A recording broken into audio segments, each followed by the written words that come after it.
Today on the Chokeslam Wrestling Report, we are going to be talking about the CM Punk rant he had this week after Dynamite went off the air, as he went on Instagram, put a story, pretty much talked about Moxley, Chris Jericho. Also, we're going to be talking about Goldberg, who's now a free agent, and Tony Khan is pretty much interesting in probably bringing him in.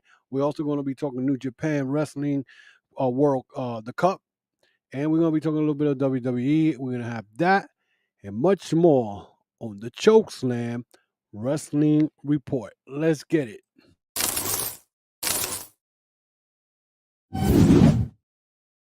We came out here to tell you to your face, you can't get ready for us. No, sir. Oh my God! They killed Kenny! You bastard!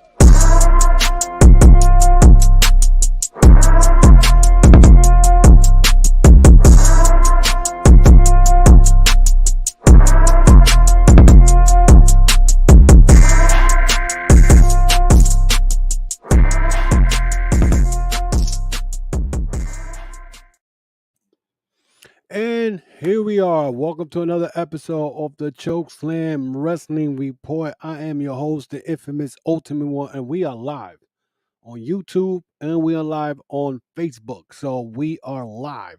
And this is pretty much the first time I do this where I am in two different locations or two different platforms, actually doing a live video stream and whatnot. So, but let's get to the straight to the point. We are here, of course, to talk about wrestling and what has happened during the week. The first thing we want to talk about is the CM Punk situation. CM Punk, you would think that this guy would not be anywhere talking about wrestling, talking about AEW, and there was a lot of things going on during after the AEW Dynamite went off the air, and then the next day they were showing pictures of Kenny Omega talking to Don Callis and the trucks of AEW. You know that in the trucks in AEW has CM Punk still in uh, in their trucks. But when you saw the broadcast where the Young Buck has supposedly had gotten jumped by the Blackpool Combat Club and they were being taken out in the ambulance, CM Punk's picture was blocked with tables or wood, whatever it was. Anyway, apparently somewhere between that and Wednesday and Thursday, all of a sudden there was a story going around that CM Punk went to Instagram and pretty much ranted about almost everybody. You know what I'm saying? And pretty much he was pissed off. He's saying he's too old for this, but I have right now the actual Instagram story that he pretty much um wrote. He wrote, "Sigh, I wasn't clear to come back to wrestle yet. Then plan was to wrestle at the pay-per-view." So he's talking about the all-out situation and then the world title match between him and John Moxley and so far. So pretty much he just trying to explain what led off to all this nonsense when it came to the scrum and why he acted this. And so he pretty much was talking about what led to him acting the way he acted. Okay. He said the plan was for him to wrestle at the pay-per-view. He said, I sat and listened to Moxley Rocky 3 idea. I explained how I never seen Rocky movie. Now, who in the hell have not seen a Rocky movie? That's number one. And I thought the idea sucked. But if the boss wanted to do it, whatever. He said he wouldn't lose to me. Okay. So he said he never experienced someone refusing to lose to me. He's saying. I just laughed. I asked Tony if this is what he wanted. He said yes. He's the boss. So I said, okay, but I needed to be clear first. They kept saying it could just be a squash, so I didn't need to be clear. I scoff at that. My health is more important. Dave Meltzer is a liar. Jericho is a liar and a stooge. There were plans, but plans always change. But I never put a company above my health ever again. Punk's concluded. Okay. He said, for the few who are like CM Punk and have never been in Rocky 3, the storyline saw Rocky Balboa getting massacred by Clubber Lang. But anyway, So he pretty much, um, it sounds to me like he was complaining and whatnot, but then more reports came in, okay, about the whole story stuff, and so this was an update from the pro wrestling world and Facebook. Now, I don't know how much people read when it comes to this little Facebook page, but most of the time they're on point. He said, here are a lot of CM Punk updates provided by Fightful, and this came from Fightful Select. He said Punk communicated to people familiar with the situation that he was not comfortable going through with the match on August 24th before he was fully clear. Special travel arrangements were made to accommodate Punk on the day of the match, and he floated the idea of additional pay over wrestling without being clear. There's heat between Punk and Mox based on those Mox spoke to after All Out. Jericho and Punk had a verbal fight after the rollout where Jericho called Punk a cancer and Punk shouted back. Those in AEW believe that in Mox or Punk situation, AEW would choose Mox. Why not? I would choose Mox too, and whatnot. Some heat on Punk over All Out has died down, but a lot still remains. Punk and Tony have been in contact and or had a couple of meetings. They were supposed to meet in February, but that got delayed because of Jarrett's funeral. Those close to Punk initially believed he wanted out of his contract without non-compete, which changed to wanting to go back, being open to coming back to AEW in the past week. One person claimed Punk said he was willing to apologize over the media scrum portion of the night and has expressed some regret over his action on that part. It is unknown if it will be public or private apology or who he will apologize to. Will he apologize to John Moxley? Will he apologize to Chris Jericho? Will he apologize to the Elite? So, people close to Punk say he was originally going to pursue legal action. However, that doesn't seem to be the case anymore. And if he would have took legal action, that pretty much shows you, again, him acting the same way he acted when he left WWE and WWE sued him. There you go. Again. So, sources in AEW lost confidence that Punk will return after yesterday's post. He's currently still under contract. They haven't bought him out. Punk had a meeting with AEW officials over the Hangman promo before Double or Nothing, while Hangman just tried to stay out of the situation and move past it. Whatever came out of the meeting was not satisfying resolution for Punk. Punk should be cleared from his injury very soon. He originally expected to be cleared by late January. New Brawl info. Other talent were present at the Brawl, but did not get suspended as they were not physically involved. The previously unrevealed production employee got struck with a chair. There you go. Omega and Punk had a brief conversation in the immediate moments following the Brawl where Punk told him that the issue wasn't with him. But apparently did not speak more after that as Punk was preparing for surgery and Omega had other plans. People say Omega was surprisingly composed after it all went down. A Steel was still being dealt with at this point. So A Steel was acting like a fool, acting like a moron and whatnot, and that's why he got fired. New Japan did not know. This is the best interest here. This is the best interesting part. New Japan Pro Wrestling did not know Punk was going to attend Battle of the Valley. Larg Fredrickson only told Rocky Romero that he was bringing a friend, and they quickly cleared up with AEW that there wasn't any kind of conspiracy going on during that whole Battle of the Valley. And yes, I in the last couple of weeks after the Battle of the Valley, I have not mentioned that CM Punk showed up at Battle of the Valley. And my question was, is he trying to plan to wrestle for New Japan Pro Wrestling? That's kind of odd if he is. But, will he still be on the AEW contract and wants to wrestle in Japan? For what? And what's funny here is that after this whole situation, it's been going on for months with this whole thing with CM Punk. Is he coming back? Is he not coming back? Is he going to WWE? Is he going here? Is he going there? The funny part is nobody knows. All of a sudden now this pops out because supposedly CM Punk again, has his feelings hurt and whatnot. And he comes out to an Instagram story, deletes it, and now it's word that he may want to come back. He calls Jericho a liar, and Jericho's not going to go on social media to talk about to lash back at CM Punk. He's not. That's the best part. He is not going to go out there.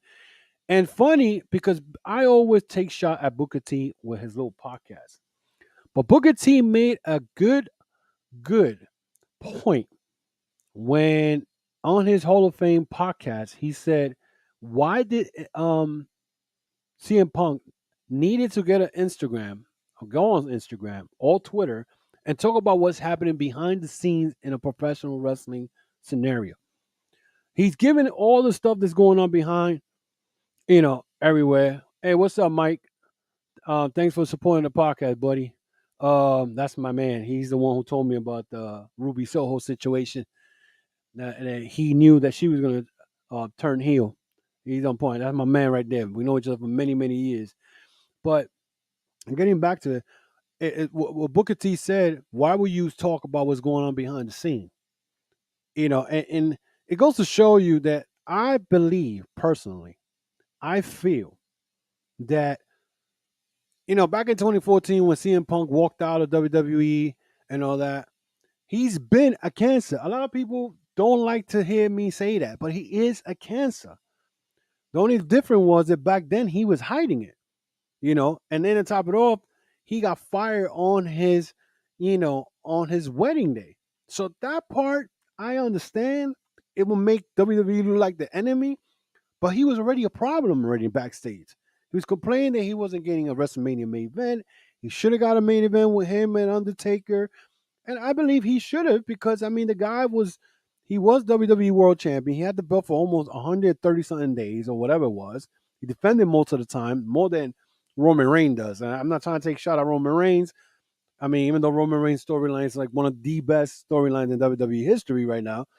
But, for him then to leave and then he gets fired, comes back to wrestling. And even think about it, before he even came to AEW, okay, before he came to AEW, he was asking for a lot of money to come in. And then when he finally came in, you figure, well, maybe he changed, maybe he is trying to work out with the young people. But I always question this. He was in Tony Khan's ear. And the fact that he's claimed that there was reports saying that he was worried about Hangman Page being the world champion, that to me is a problem, a big time problem. That was already a problem.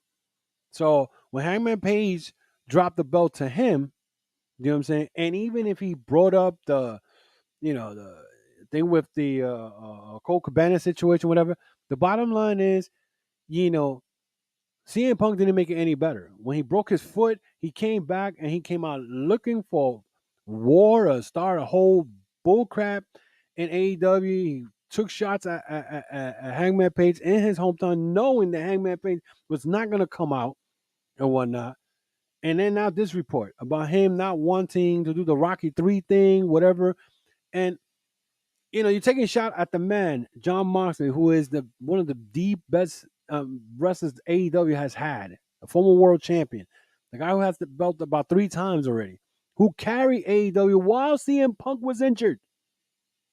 He was injured and he had to carry the company because CM Punk was injured. And now again, he loses the belt or wins the belt. He beats John Moxley and he gets hurt again. So what that tells you, the man he's injury prone. I put it that way. He's injury prone. And to me, that's a little problem. And if he is gonna come back, I believe that he's a cancer. He's a cancer in the locker room. Already he went after Jericho, wrong person to go after, and Jericho called him exactly what I'm calling him, a cancer. He's a cancer in the back. No matter what. He's a cancer in the back. And I don't know what AEW is gonna do, to be honest, but we'll see. We will see what's gonna happen because it's crazy. It's crazy. The whole situation is crazy. So we'll see what happens. I don't want him back. We don't need him. I don't want him back. That's the way I see it. So let's talk about Bill Goldberg. Bill Goldberg, since we're on the AEW situation, Bill Goldberg is now a free agent. I don't think. I mean, when I first heard it, I'm like, oh, whatever. So what? Bill Goldberg's a free agent. I don't care. You know. Uh, and yes, and you're right. They might have to eat that contract of CM Punk. Might have to. That's a lot of money. I think he signed a 5 year, thinking the 7 million, something like that. I mean, Tony Khan could be the one who probably able to do that. So, but yeah, back to Goldberg. So when they announced that Bill Goldberg announced that he's a free agent, who would have thought that Tony Khan will go? He was in some podcast like he always is, and said that he is looking into Goldberg's moves.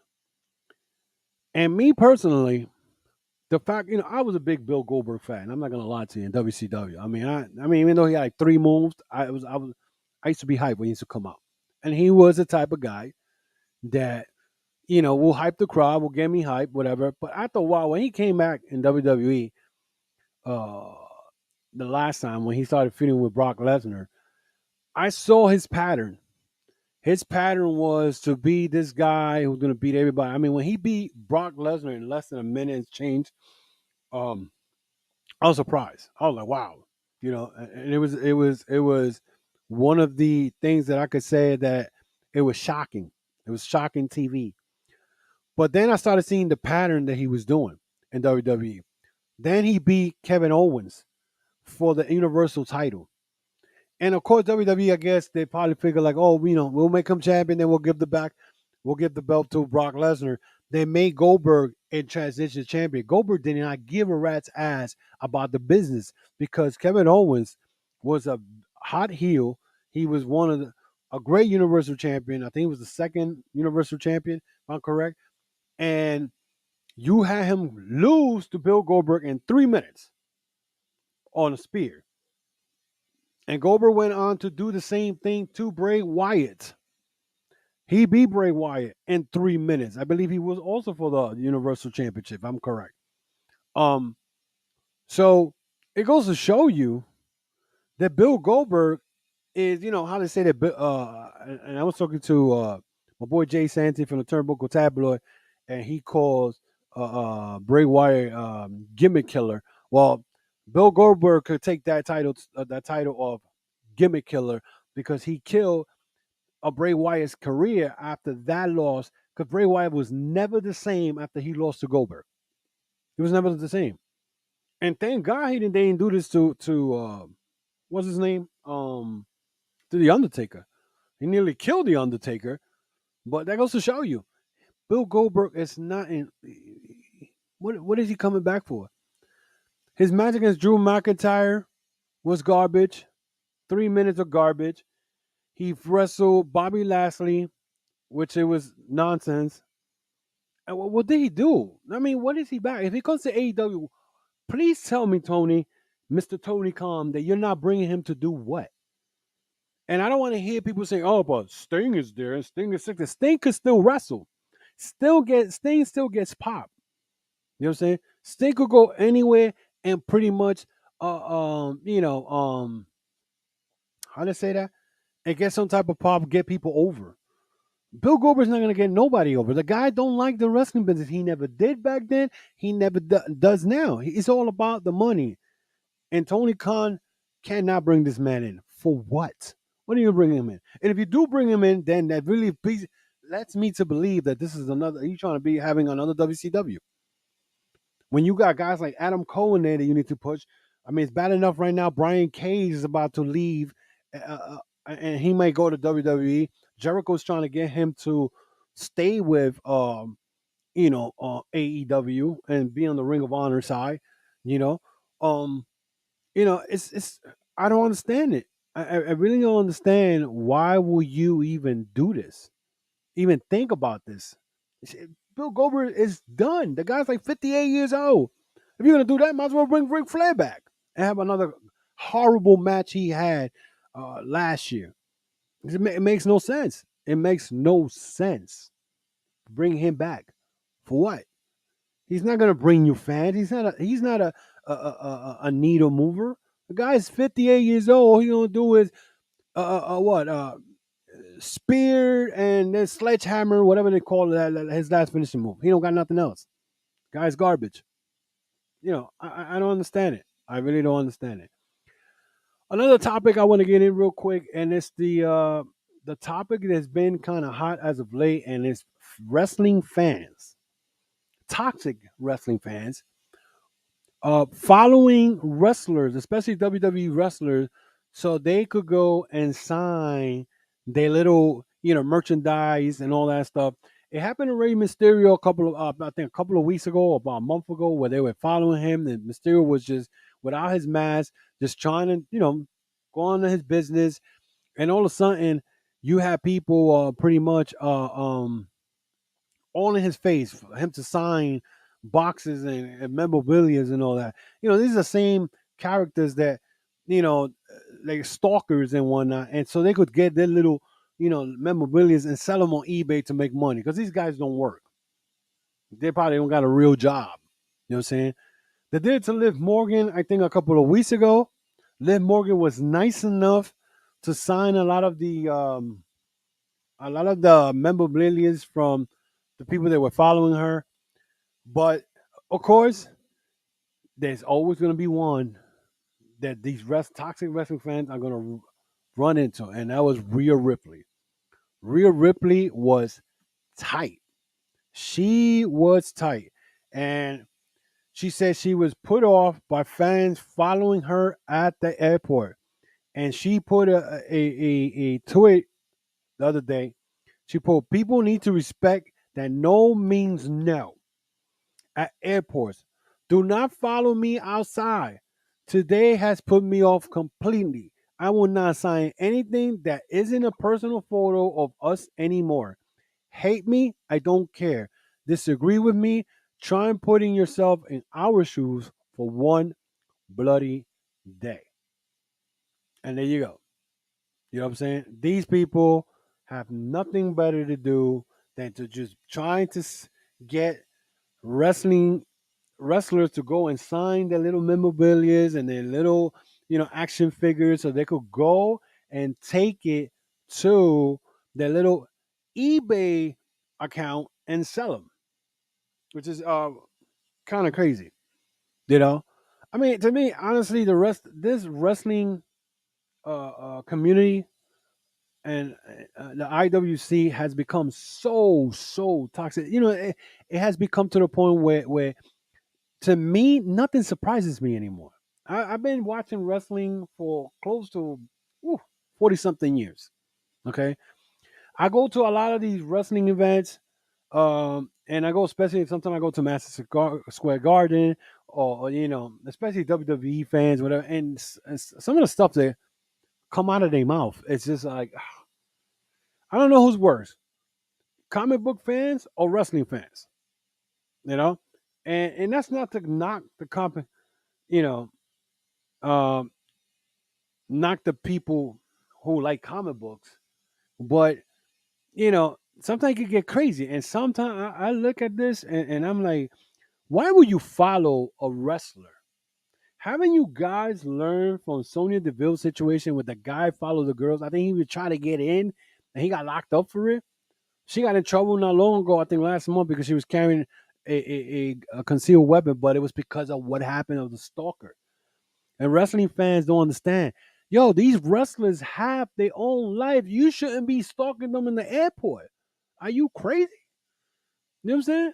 Like, how would you like if somebody following your mother or your father or your sister to get a signature or get? Come on, that's ridiculous. That is very very ridiculous on their part.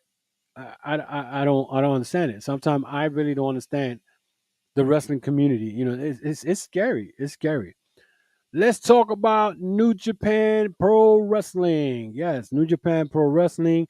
Um, Mercedes Monet said, "When is the Forbidden Door 2?" She said, "I got to get that phone call." So Mercedes Monet wants to be part of the Forbidden Door coming up on June 25th. Forbidden Door, if you guys are new to my podcast, the Forbidden Door pretty much is AEW and New Japan Pro Wrestling getting together and doing a joint event. I mean, last year, in my opinion, And I think even all these people that gave the award, it was the number one pay-per-view event of the year. Okay, because it was a banger, and anything that New Japan brings is always a banger, in my opinion. So Mercedes Monet said, "When is it? It's in June. Okay, what day?" Fan is unsure of the date, but I know the date was June 25th. I don't know when to show up. Then anybody knows the date? June is so far away. It could be open. July might be open. I gotta get that phone call. I gotta get that phone call from you for Unc, which means Tony Khan, most likely. So, also news from the New Japan Cup 2023, and me and Jay Santee were talking about this on his show. Was the finals of the New Japan Cup? Okay, we had David Finlay, the leader of Bullet Club.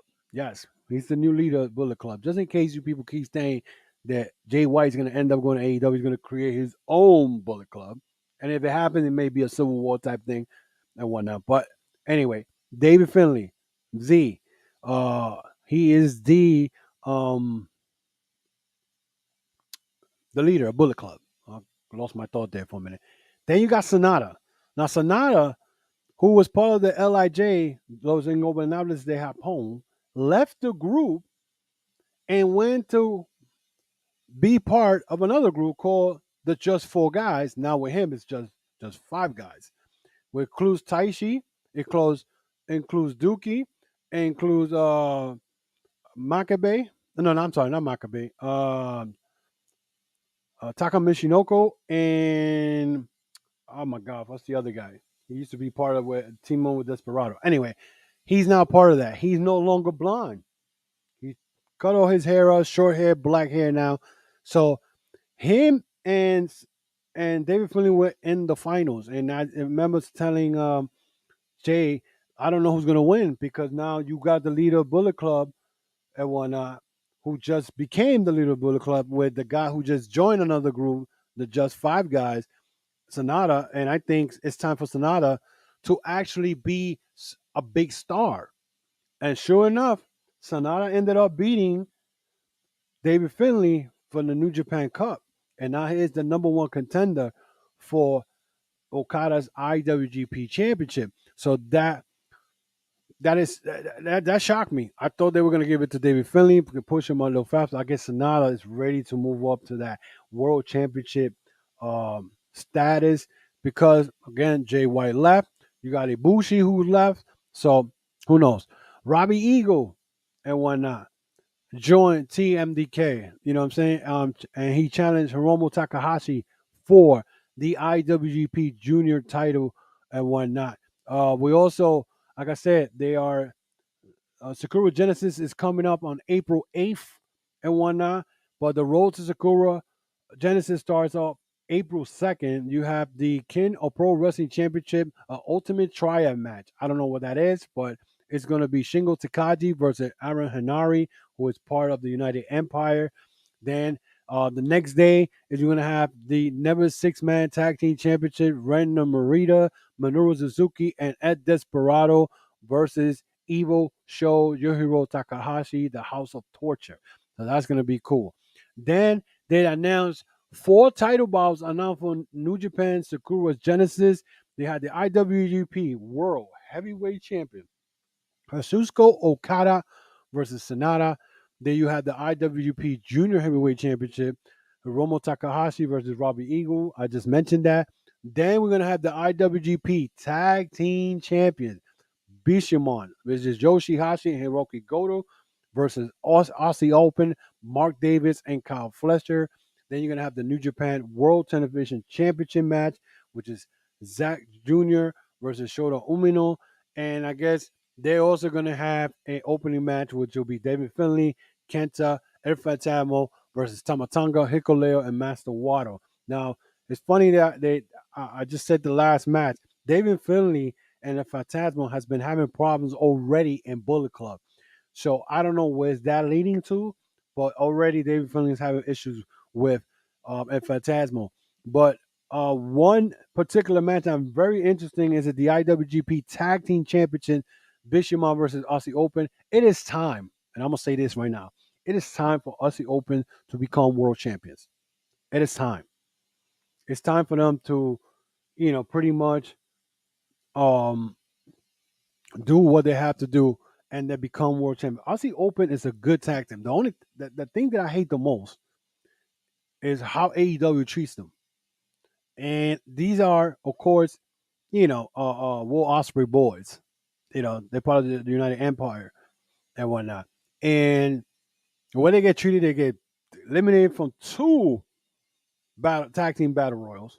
Okay, they lose to the Young Bucks on a great match, but they don't get the respect here in the United States like they're supposed to. They had a great, fantastic match with FTR last year at the at the UK, and it was an awesome match between them two. It's time for us to open to become IWGP champion. I'm saying it right now. It's gotta happen, no matter what. It has to happen. So that's a match that I'm definitely looking forward to and watching. So the strong open weight title match and more confirmed from Impact versus New Japan Pro Wrestling Multiverse United coming up. Impact Wrestling has committed that Kenta will put the New Japan Strong Open Weight Championship on the line against Minoru Suzuki at Impact at the Multiverse and whatnot on March 30th, which is this weekend coming up. Previously announced that Kenta will face Suzuki, but it was initially unclear whether the title will be on the line. So there you go. This that is all I think. That's all I got for New Japan and whatnot. So let's go on with WWE. WWE this week. So far, and I love what is again. I only watch WWE because of the Bloodline storyline. I don't watch it for anything else. It's because of that. I watch it because of the storyline and whatnot. That whole um that whole segment between Cody Rhodes and Roman Reigns was so awesome. Because the way he did it, he said, if you lose the world titles, you're losing the Usos. And if you lose the Usos, you're definitely going to lose Sokoa also. After that, Roman Reigns left the ring and Solo Sikoa still in there. And one particular part that I love what Cody Rhodes told Solo Sikoa is I thought, you remind me of me. I thought the same. I thought I was ready and I wasn't. This is when he was part of Legacy. So he pretty much saying Solo Sikoa, you may be hanging out with the big dogs, but you ain't ready, buddy. You ain't ready. You ain't ready for the big leagues. You know what I'm saying? And Solo Sikoa was ready to bring it to Cody onto Roman Reigns stopped him. He was like, "What are you doing? I didn't give you the order to do anything."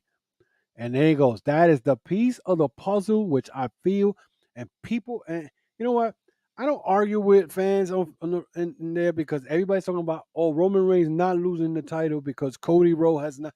The best part was I heard from a podcast. Cody Rhodes has not done enough to win the title. Then what was the point of him winning the Royal Rumble then? You could have put that to anybody. But the story fits perfectly. He's trying to live a dream that his father wasn't able to do. Roman Reigns is still trying to hold on not only to his belts, but to his tribe.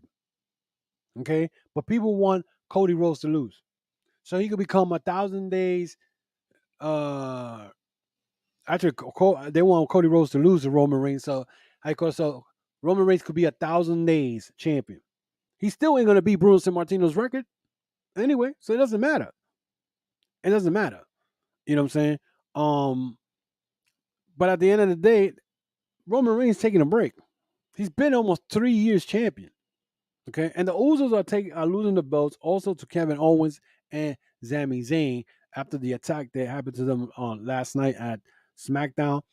It's gonna happen. It's gonna happen. Everything's gonna fall apart. And I think Monday, Solo Sikoa, the Go Home show is supposed to wrestle Cody, and I bet you Solo Sikoa gets his first loss. Or he'll lose by disqualification because something happened, and he'll get the first loss. And that's again, it will prove to Cody you're not ready for the big leagues and whatnot. Last night, Solo Sikoa came out with Paul Heyman while Cody wrestled one of the guys from the Imperium. but it's perfect. It's the whole story is perfect. But why is it that fans don't want to accept that? I hear people talking about, oh, you know, uh, Cody Rhodes is nobody, and WWE is going to show that Cody and AEW was not. Why AEW has to do anything with this whole Bloodline storyline? AEW has nothing to do with it. Everybody always want to put AEW versus WWE. Always. Don't make no sense. It doesn't make no sense to me. You know what I'm saying? Just enjoy the damn storyline.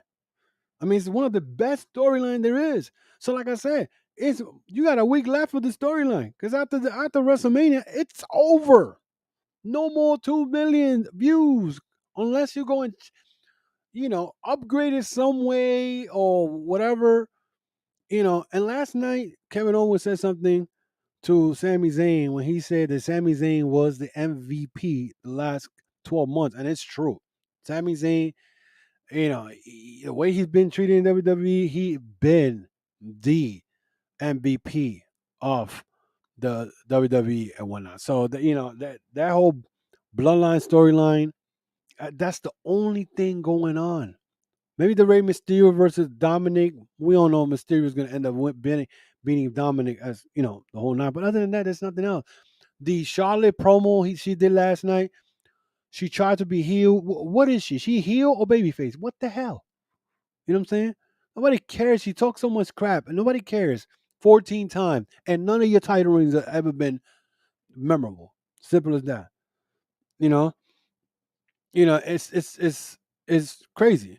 And it's true what Mikey says. I think the storyline timing with Cody defeating Roman is better than Roman breaking the record. It's true. It's true. But people just don't want to accept that. People do not want to accept Cody winning the belt. You know what I'm saying? And again, if people feel that he hasn't done enough, blame that shit on the fucking promotion or the company. They're not putting him there to wrestle. His promos are off the chambers though. The segment between him and Roman on Monday, that was beautiful. You can't ask for anything better than that. And that's what I'm saying. After this whole WrestleMania is over, I want to see where they're gonna do. Because they don't build. They don't build. This whole bloodline situation has taken almost a year and it's gonna end up beautiful. That's the way I see it. It's gonna end up beautiful. Let me give you some wrestling news and rumors. Liz Dorado is to challenge for the Impact X Division champion at Impact Sacrifice. Trey Miguel, of course, is the champion, and of course, Impact Wrestling announced that Liz Dorado will challenge Trey Miguel for the Impact X Division champion at Sacrifice. Also, I just found out, I think 2 days ago, that Josh Alexander has to relinquish his belt due to injury, and so he is no longer the Impact World Champion. So I don't know what they're going to do with that, unless they're going to crown a new one, an Impact Sacrifice, or the multiverse that they're planning to do in a week or so. Who knows? Who knows?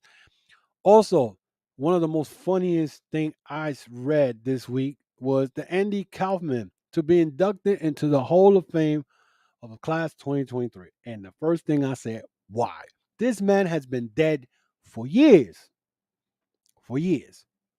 And yet, you guys, not you guys, but WWE decided they want to put this man in the Hall of Fame. Is this a favor for Jerry Lawler, who just had a heart attack not long ago, to bring him back so he can induct one of his old friends that died 40 years ago? This is why the Hall of Fame for WWE don't mean nothing anymore. It's worthless. It's worthless, and it's sad because you have a lot of good wrestlers, true Hall of Famers in there. But the minute they put the Bella Twins in there, that shit has been tarnished. You know, remember when ever since they put Trump in there, and what's the other guy? You put a couple of other people that I'm like, why? And then they ended up with Mickey, the Bella Twins getting inducted. It was just ridiculous. It's ridiculous. I don't know I don't even know what to say with that. AEW this week, of course, we saw the matches this week. We saw we saw the tag team, the trios match between Orange Cassidy, Darby Allin, and Sting against Kip Sabian and the Butcher and the Blade. You could see that Darby Allin kept looking at the sign. He wants a title shot. Very interesting. AEW World Tag Team Championship was defended. The Guns was a Top Flight. They got Top Flight got defeated. The FTR came out and pretty much said, if we can't beat you and win the AEW tag team titles, we'll quit AEW. Now it's funny that was brought up because Dax Harwood, uh, you know, wrote something about they know what they're planning to do um after April, you know. So I don't know. I don't know what's up with that, but they pretty much you know say Dax Hardwood says FTR has decided what they're gonna do come April 2023. We'll let fans know soon.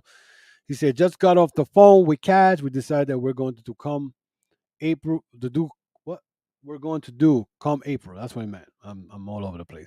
Nothing's official yet, so legally can't speak on it.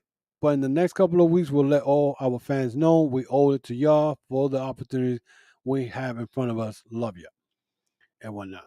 So he also talked about what he Dax always doesn't think Darby Allin was talking about him in the complaint on Twitter and AEW promo. He said that I would implore a lot of people to look and see where I actually complained. Did I complain or was I just speaking my truth? I never said anyone was against me or any company was burying me. I mean, I don't know. Anyway, so that was surprising that the FTR came up. But let me tell you something. And this and I told Jay Santee on Sunday that I believe FTR is going to sign with AEW.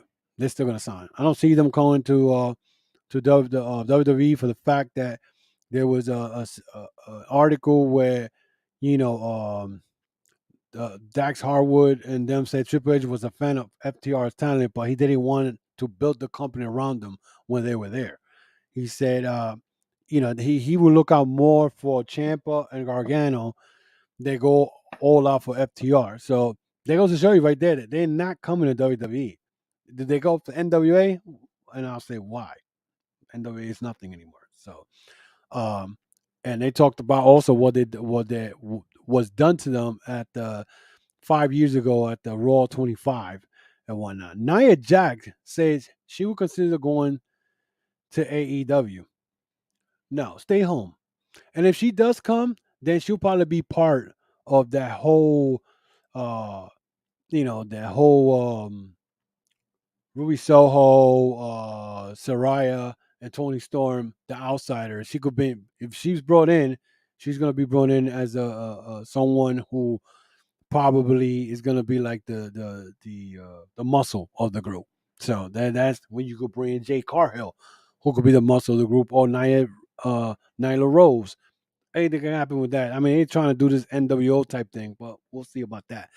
We'll find out about that. Also, let's see what else I have here real quick before I leave. Let's see. I think that is it. I think this week. Actually, no. Tony Khan. Tony Khan. It said it's very encouraging to hear that Mercedes Moné comment on AEW New Japan Forbidden Door.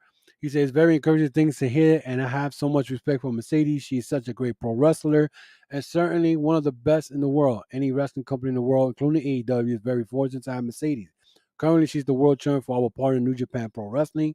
She's a great champion for them, and I'm glad she brought up Forbidden Door because that's going to be a very exciting event. Certainly, the shadow of Mercedes is looming large in New Japan Pro Wrestling right now. When AEW and New Japan clash at Forbidden Door, it will be very interesting to see what happens. And certainly, she's one of her top stars in New Japan. It makes for a very interesting situation going into Forbidden Door. Monet is the reigning IWGP World Champion, Women's Champion, and will defend her title in New Japan Sakura Genesis. So that's going to be very interesting and whatnot. So that's it, guys. That is it for me today. Again, thanks for those who came in and watched the show.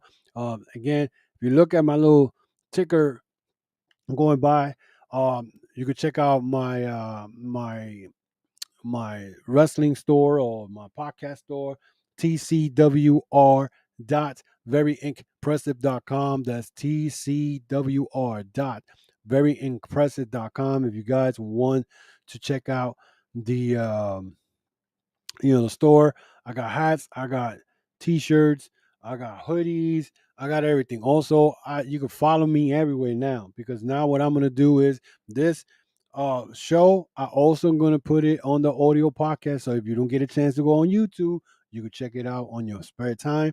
It could be heard on Instagram. I mean, not Instagram, sorry. Apple, Spotify, Podbean, any way you want to listen to it. I'm the iHeartRadio. You could see it on the bottom part, and on Amazon Music. So there's no excuse of not listening to my show and whatnot. Tell everybody about my show. Let everybody know about my Chokeslam Wrestling Report. And I hope you enjoyed it. Again, you can leave me comments on my YouTube channel. Let me know what you think. I thank all the people that came by. Again, thank you for saying it's a great show this week, and I hope that I will continue to bring the best thing I can. I bring everything I can here, and I keep it real. I'm not gonna sugarcoat shit, because that's the problem with the wrestling genre right now in the podcast. People want to play favoritism for the promote favorite promotion. Not me. I'm gonna keep it real. And if something is wrong, something is wrong. So again, you can follow me on Instagram, Facebook, Twitter. I also got TikTok, so you can find me there. Again, you can find me on Apple, Spotify, any audio podcast that you guys like to listen to your shows. And you can find me on YouTube channel. Subscribe, subscribe, subscribe.